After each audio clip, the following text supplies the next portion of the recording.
You didn't eat your broccoli. No broccoli, no TV. Milo, is that broccoli? No, that's vomit, but I understand the confusion. I told you to eat that. You're not gonna make me eat it now, are you? Wasn't a good thing to say. I'm gonna go tell her I'm sorry. Mom?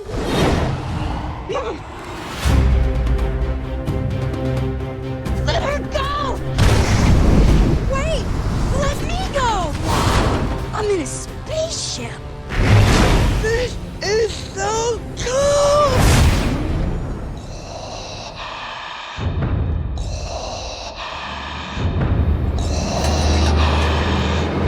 I'm just messing with you. Welcome to Mars. My name is Gribble. This is Two Cats. What's your handle? Milo. How about I call you my bro? Check it. What is going on? Fact is, Mars needs moms. So the aliens are stealing them from Earth to raise their own kids.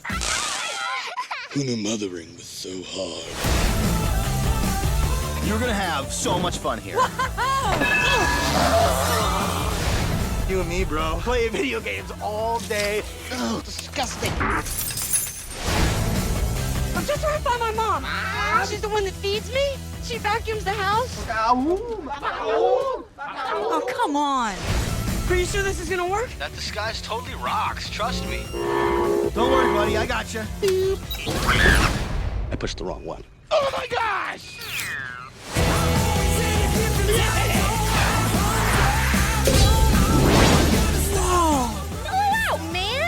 Busting you. What? She talks kind of funny, but I think she's trying to help us. Awesome! How do we get past all those Martians? Duh. Fire butt blasters! This thing is going on my Christmas list. Mars needs moms. When you're going to shoot a laser at someone, you should bring them a change of underwear!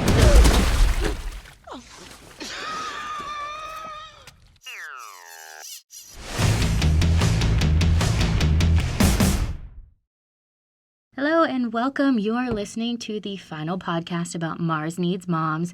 I'm Hanana Saley, and I'm going to tell you why this film sucked and why it should be in the second Fiasco book. So this is a movie about a 9-year-old named Milo, and he's a typical 9-year-old boy. He likes to play video games. He doesn't like to do his chores. He doesn't like to eat his vegetables. And long story short, his mom nags him to do all of this crazy stuff like take out the trash. And he doesn't want to do it. And then he doesn't eat his broccoli, and it pisses her off. So she sends him to his room, and they get in this argument about, I wish I was never born. I wish you were not my mother. Blah, blah, blah, blah, blah. You know, typical 9-year-old boy yelling at his mother type stuff. And out of nowhere in the middle of the night, Milo's mom gets kidnapped by Martians because Mars needs moms. Which sounds really exciting, but it's not an exciting movie at all, actually. This movie came out in 2011 and had a budget of $150 million. And the director was Simon Wells. And I guess you could classify this as like an action-adventure film, maybe mixed with comedy, but it wasn't funny at all. It actually didn't have any jokes. Opening weekend, it made $6,914,488. on 3,117 screens, which classifies it as the 12th worst flop. In total, it made $21,345,454. And if you can't do the math, that doesn't really add up to the budget. So this flopped pretty major. I should say so myself. And so I looked up the past films by our director, Simon. And then he did The Time Machine, which was in 2002, and he was the director of that. And this is where stuff starts to get pretty bad, because for The Time Machine, they had a budget of $80 million, and total, it only made $4,156,558, which does not add up to $80 million. I'm no math major, but that does not add up. Then he did Prince of Egypt in 1998, which was successful. He was the director of that. It had a budget of $70 million, and it made $101,217,900. So that was successful, but kind of overall, as a director, he's flopped with the time machine and with Mars Needs Moms.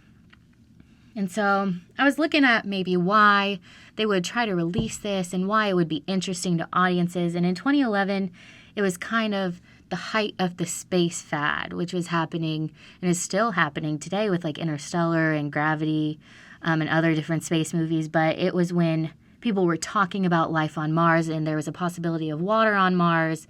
We were sending up the Mars rover. We were looking at space tourism and sending people on little trips to look at space and then come back down to Earth and not have to uproot their lives to go up into space. And we were also seeing an influx of horror movies about aliens and the fourth kind and a bunch of psychedelic and psychological thrillers that were happening.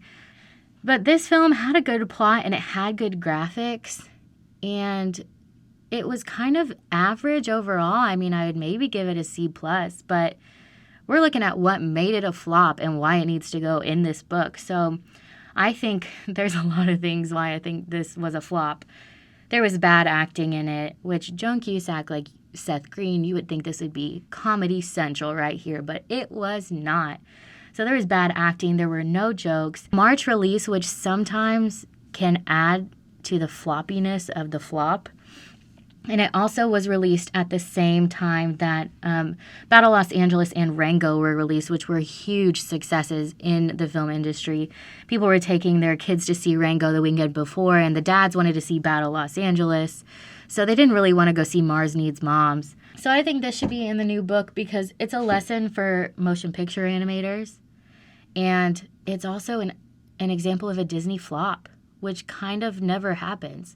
You usually hear about Disney's successes, like all of the Disney princesses and their combinations with Pixar and like the Toy Story series and Frozen and Princess and the Frog, just every success with Disney. And this is a Disney flop, which I think is important to note because Disney flopped major with this one.